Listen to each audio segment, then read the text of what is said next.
നമസ്കാരം. എയർപോർട്ടിൽ കൃഷി ചെയ്താൽ വിജയിക്കുവോ? എയർപോർട്ടിൽ ഒഴിക്കുന്ന വെള്ളമൊക്കെ പുറത്തേക്ക് പോവോ? ചെടിയുടെ വേരെല്ലാം എയർപോർട്ടിന്റെ ഹോൾ വഴി ചാടി വരുമോ? ഇങ്ങനെ ധാരാളം അബദ്ധ ധാരണകൾ എയർപോർട്ടിനെ കുറിച്ചുണ്ട്. അപ്പൊ ഇന്ന് എയർപോർട്ട് കൃഷിയുടെ മേന്മകളും അതോടൊപ്പം തന്നെ അതിന്റെ ഡിസഡ്വാൻറ്റേജുമാണ് ഞാൻ പറയാൻ പോകുന്നത്. അപ്പൊ എയർപോർട്ട് എന്ന് പറയുന്നത് നമ്മുടെ കേരളത്തിലൊക്കെ ഇപ്പോഴാണ് വരുന്നതെങ്കിലും വർഷങ്ങൾക്ക് മുമ്പേ വിദേശ രാജ്യങ്ങളിലൊക്കെ വളരെ വ്യാപകമായിട്ട് ഉപയോഗിച്ചുകൊണ്ടിരുന്ന ഒരു ടെക്നോളജിയാണ് എയർപോർട്ട് എന്ന് പറഞ്ഞാൽ. വേറൊന്നുമില്ല, വേരിന് മാക്സിമം എയർ കൊടുക്കുക. നമുക്കറിയാം, സാധാരണ നമ്മൾ മണ്ണിലോ അല്ലെങ്കിൽ ഗ്രോ ബാഗിലോ ഒക്കെ നടുമ്പോൾ ഒരു ചെടിയുടെ മുകളിൽ നിന്ന് മാത്രമാണ് എയറേഷൻ കിട്ടുന്നത്. പക്ഷേ ഒരു ചെടിയുടെ വേരിന്റെ വശങ്ങളിൽ നിന്നും അടിവശത്തൂടെ എല്ലാം ഒരു വേരിന് എയർ കിട്ടിക്കഴിഞ്ഞു കഴിഞ്ഞാൽ വേരിന്റെ വളർച്ചയും ഓക്സിജൻ ഇൻടേക്കും ഭയങ്കര പെട്ടെന്നായിരിക്കും. അപ്പൊ അതെ, ഈ ചെടിയൊക്കെ നിങ്ങൾ കണ്ടാൽ അറിയാം.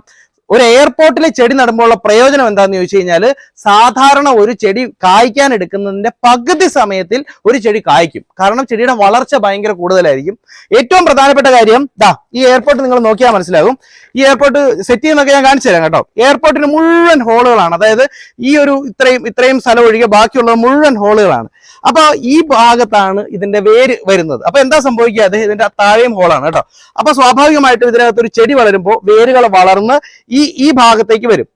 വേരിന്റെ ഒരു പ്രത്യേകത, ഇത് എയറുമായിട്ട് കണക്ഷനിൽ വന്നു കഴിഞ്ഞാൽ അതോടുകൂടി ആ വേരിന്റെ വളർച്ച നിൽക്കും. ആ വേര് ഇവിടെ വരെ വന്ന് നിൽക്കുകയും അതിൽ നിന്ന് ധാരാളം ബ്രാഞ്ചുകളായിട്ട് പുതിയ പുതിയ വേരുകൾ ഉണ്ടാവുകയും ചെയ്യും. സാധാരണ നമ്മളൊരു ഗ്രോ ബാഗിൽ നടുമ്പോൾ ഉണ്ടാകുന്നതിന്റെ ഏകദേശം 4 ഇരട്ടിയോളം വേരുകളാണ് നമ്മൾ ഈ എയർപോർട്ടിനകത്ത് നട്ട് കഴിഞ്ഞാൽ ഉണ്ടാകുക. ഒരു എക്സാമ്പിൾ നോക്കി കഴിഞ്ഞാൽ ഈ ആപ്പിൾ നട്ട് വെച്ചിരിക്കുന്നത് ഒരു എയർപോർട്ടിനകത്താണ്. നമുക്ക് നോക്കാം. സാധാരണ ഒരു ഗ്രോ ബാഗിലാണെങ്കിൽ ഇങ്ങനെ നമുക്കിത് പൊക്കാനായിട്ട് പറ്റത്തില്ലേ. അതുപോലെ തന്നെ ഈ തെങ്ങിന്റെ തൈ നട്ട് വെച്ചിരിക്കുന്നത് ഒരു എയർപോർട്ടിലാണ്. ഇത് കണ്ടോ. ഇപ്പൊ ഇതേപോലെ ഇതിങ്ങനെ പൊക്കാൻ എങ്ങനെ സാധിക്കുന്നു എന്ന് ചോദിച്ചു കഴിഞ്ഞാൽ, ഇതിനകത്ത് നിറച്ച് വേരുകളാണ്. ഭയങ്കര വേര് പടലമാണ് ഇതിനകത്ത് ഉണ്ടായിരിക്കുന്നത്. സ്വാഭാവികമായിട്ടും അത്രയും വലിയ വേര് പടലം വരുമ്പോൾ നമുക്കറിയാം മാക്സിമം വളം ചെടി ഇത് വലിച്ചെടുക്കും, പെട്ടെന്ന് വളരും. അപ്പൊ ഇതെങ്ങനെ സെറ്റ് ചെയ്യുന്നത് നമുക്ക് നോക്കാം. ശരിക്കും വളരെ കൺവീനിയന്റ് ആണ്. നമ്മൾ ഗ്രോ ബാഗോ അല്ലെങ്കിൽ ചട്ടിയോ ഒക്കെ വെക്കുന്നതിനേക്കാൾ ഭയങ്കര കൺവീനിയന്റ് ആണ്. ഇതിനുള്ളതെന്ന് പറഞ്ഞതാ ഇങ്ങനത്തെ ഒരു ഷീറ്റ്, അതുപോലെ തന്നെ ഇതിന്റെ ഒരു ബേസ്മെന്റ്. ഇത് ശരിക്കും പറഞ്ഞു കഴിഞ്ഞാൽ ഭയങ്കര ഫ്ലെക്സിബിൾ ആണ് കേട്ടോ. നമുക്ക് താഴെ ഇട്ടാലോ അല്ലെങ്കിൽ ഇതിനകത്ത് ഒന്ന് ചവിട്ടിയാലോ ഒന്നും ഇതിന് സംഭവിക്കത്തില്ല. അപ്പൊ ഏകദേശം ഒരു 3-4 വർഷത്തോളം നമുക്കിത് വളരെ സേഫ് ആയിട്ട് ഉപയോഗിക്കാനായിട്ട് പറ്റും. അപ്പൊ ഇത് സെറ്റ് ചെയ്യുന്നത് ഞാനൊന്ന് കാണിച്ചു തരാം. ഇതിന്റെ ഇങ്ങനെ കുറച്ച് പിന്നുകളൊക്കെ ഉണ്ട്. ഇതിന് പിന്ന് വെച്ചിട്ടാണ് നമ്മളിത് സെറ്റ് ചെയ്യുന്നത്. ഏതൊരാൾക്കും സിമ്പിൾ ആയിട്ട് സെറ്റ് ചെയ്യാവുന്ന ഒരു സാധനമാണ് കേട്ടോ. ആകെപ്പാടെ എയർപോർട്ട് സെറ്റ് ചെയ്യുമ്പോൾ നമ്മൾ ശ്രദ്ധിക്കേണ്ട ഒരു കാര്യം, ഇതിന്റെ ഒരു ഭാഗം ഇങ്ങനെ മുകളിലേക്ക് മുഴച്ചിരിക്കും. ഈ ഒരു ഭാഗത്ത് ഇതുപോലെ ഹോളുകൾ ഉണ്ടാവും. അപ്പൊ ഈ ഹോളുള്ള ഭാഗം പുറത്തേക്ക് ആക്കിയിട്ട് വേണം നമ്മളിത് സെറ്റ് ചെയ്യാനായിട്ട്. അപ്പൊ ഹോളുള്ള ഭാഗം നമ്മൾ അടിയിലേക്ക് വെച്ചു. അതേപോലെ ഈ ബേസ്മെന്റ് നമ്മളിവിടെ ഒരു സൈഡിൽ ഇങ്ങനെ വെക്കുന്നു. എന്നിട്ട് ഇത് ഇങ്ങനെ ഇതിനെ റോൾ ചെയ്യുന്നു. റോൾ ചെയ്തപ്പോ ഇതിങ്ങനെ ഒരു പോട്ടായിട്ട് മാറി. അപ്പൊ ഇതിന് ശേഷം ഇതിനകത്തേക്ക് ഇതിന്റെ സെൽഫ് സ്ക്രൂകളുണ്ട്. ഈ സ്ക്രൂ നമ്മൾ വെറുതെ പിൻ ചെയ്ത് കൊടുത്തു കഴിഞ്ഞാൽ മതി. നമ്മുടെ പോട്ട് റെഡി ആയിട്ടുണ്ട്. അപ്പൊ ആളുകൾ ചോദിക്കുന്നത് ഇതിനകത്ത് വെള്ളം ഒഴിച്ചാൽ പോകില്ല എന്നൊക്കെയാണ്. ഒരു രീതിയിലും വെള്ളം ഒഴിച്ചു കഴിഞ്ഞാൽ ഇതിനകത്ത് പുറത്തേക്ക് പോകത്തില്ല. ഒരു ചെടിക്ക് ആവശ്യമുള്ളത്രയും വെള്ളം മാത്രം നമ്മൾ ഒഴിച്ചാൽ മതി. ഓവറായിട്ട് ഒഴിച്ചാൽ ചിലപ്പോൾ പുറത്തേക്ക് പോയിരിക്കും കേട്ടോ. അപ്പൊ ഇതിനിങ്ങനെ സ്ക്രൂകൾ നമുക്ക് വരും. സ്ക്രൂ ഇട്ട് നമ്മൾ ടൈറ്റ് ചെയ്ത് കഴിഞ്ഞ് കഴിഞ്ഞാൽ ചെടി ഇതിനകത്ത് സഫീഷ്യന്റ് ആയിട്ട് വളരും. അപ്പൊ ഏത് തരം ചെടികളും നമുക്ക് ഇതിനകത്ത് വളർത്താം. പൂച്ചെടികൾ വേണമെങ്കിൽ വളർത്താം. ഞാൻ ഏറ്റവും അധികം റെക്കമെൻഡ് ചെയ്യുക വെജിറ്റബിൾ വളർത്താൻ, അതുപോലെ തന്നെ നമ്മൾ ഫ്രൂട്ട് ട്രീസ് ഒക്കെ വളർത്തുമല്ലോ, അതിന് വേണ്ടിയിട്ടൊക്കെയാണ് ഇത് ഏറ്റവും അധികം ഉപയോഗിക്കേണ്ടത്. ഇതിന് പല സൈസ് അവൈലബിൾ ആണ് കേട്ടോ. അപ്പൊ ഇതിന്റെ ഒരു സൈസ് നോക്കിക്കഴിഞ്ഞാൽ വളരെ ചെറുതൊക്കെ ഉണ്ട്. ശരിക്കും ചെടികളൊന്നും വളർത്താൻ ഇതിന്റെ ആവശ്യമില്ല. പക്ഷെ ഒരു ഐഡിയൽ സൈസ് എന്ന് പറയുന്നത് ഇതൊരു 20 ലിറ്ററിന്റെ പോട്ടാണ്. ഇത് സാധാരണ നമുക്കൊരു പച്ചക്കറിയൊക്കെ നടാൻ, ഇതിനകത്ത് ഒരു 2-3 പച്ചക്കറി വരെയൊക്കെ സഫീഷ്യന്റ് ആയിട്ട് നടാനായിട്ട് ഈ 20 ലിറ്ററിന്റെ പോട്ട് നമുക്ക് മതിയാവും. ഇനി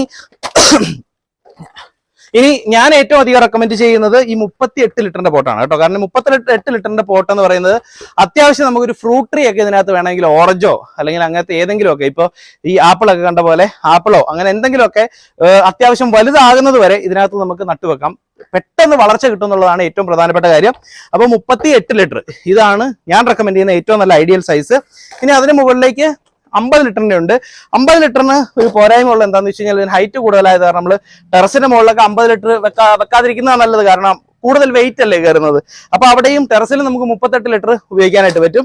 ഇനി അതല്ല, ഒരുപാട് വലുത് നമ്മൾ തെങ്ങോ അങ്ങനത്തെ സംവിധാനമൊക്കെ ഉപയോഗിക്കുന്നുണ്ടെങ്കിൽ നമുക്കിത് 110 ലിറ്ററിന്റെ ഉണ്ട്. 110. ബാക്കിയുള്ളതിന്റെ ഒക്കെ ബേസ് പ്ലേറ്റ് ഉള്ളിലാണ് വരുന്നതെങ്കിൽ ഇതിന്റെ ബേസ് പ്ലേറ്റ് ഇതുപോലെ പുറത്താണ് വരിക. ഒരു ബേസ് പ്ലേറ്റിന്റെ മുകളിലേക്ക് ഇതിനിങ്ങനെ നമ്മൾ വെച്ച് കൊടുക്കുകയാണ് ചെയ്യുക. അപ്പൊ ഇത് 110 ലിറ്ററിന്റെ ആണ്.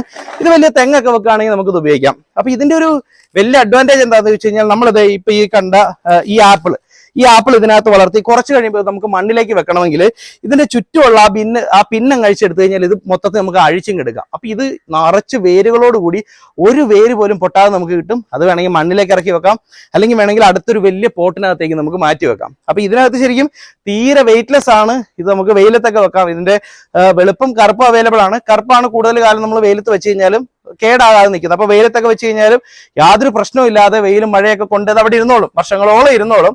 അപ്പൊ ഇതൊരു പുതിയ ടെക്നോളജിയാണ്. പക്ഷെ നമ്മുടെ കേരളത്തിൽ ഇതൊരു പുതിയ ടെക്നോളജി ആണെന്നേ ഉള്ളൂ. ഇത് സയന്റിഫിക്കലി പ്രൂവൺ ആയിട്ടുള്ള ടെക്നോളജിയാണ്. അപ്പൊ എന്നോട് ഒരുപാട് പേര് ഇത് എവിടെയാണ് കിട്ടുക, എങ്ങനെയാണ് പർച്ചേസ് ചെയ്യാൻ പറ്റുക എന്നൊക്കെ ചോദിച്ചിട്ടുണ്ടായിരുന്നു. അപ്പൊ ഞാൻ ഇതിനോടൊപ്പം അതിന്റെ നമ്പർ കൊടുക്കുന്നുണ്ട്. നിങ്ങൾ വിളിച്ചു കഴിഞ്ഞ് കഴിഞ്ഞാൽ ഇതിൽ ഏതൊക്കെ സൈസാണ് നിങ്ങൾക്ക് വേണ്ടതെന്നുള്ളത് പർച്ചേസ് ചെയ്യാം. നിങ്ങൾക്ക് ഓൺലൈനായിട്ട് വീട്ടിലേക്ക് സാധനങ്ങൾ അയച്ചു കിട്ടും. അപ്പൊ ഇത് നിങ്ങൾ പർച്ചേസ് ചെയ്യുന്ന ക്വാണ്ടിറ്റിയുടെയും നിങ്ങളുടെ പോസ്റ്റ് ഓഫീസ് എവിടെയാണ്, ദൂരം എവിടെയാണ്, അതൊക്കെ അനുസരിച്ചാണ് ഇതിന്റെ റേറ്റ് വ്യത്യാസം വരിക.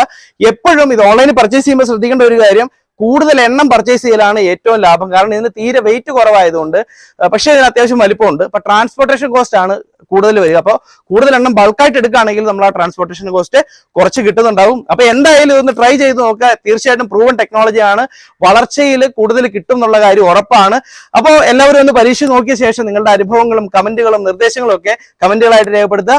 ഈ വീഡിയോ ഇഷ്ടപ്പെട്ടെങ്കിൽ ലൈക്ക് ചെയ്യുക, ഷെയർ ചെയ്യുക, മറ്റ് കൃഷിയെ സ്നേഹിക്കുന്ന ആളുകൾക്ക് വേണ്ടി അയച്ചു കൊടുക്കുക. അപ്പൊ കൃഷിയുടെ മറ്റൊരു വിശേഷവുമായിട്ട് വീണ്ടും കാണാം. അതുവരേക്കും ഇവിടെ പറയുന്നു ബൈ.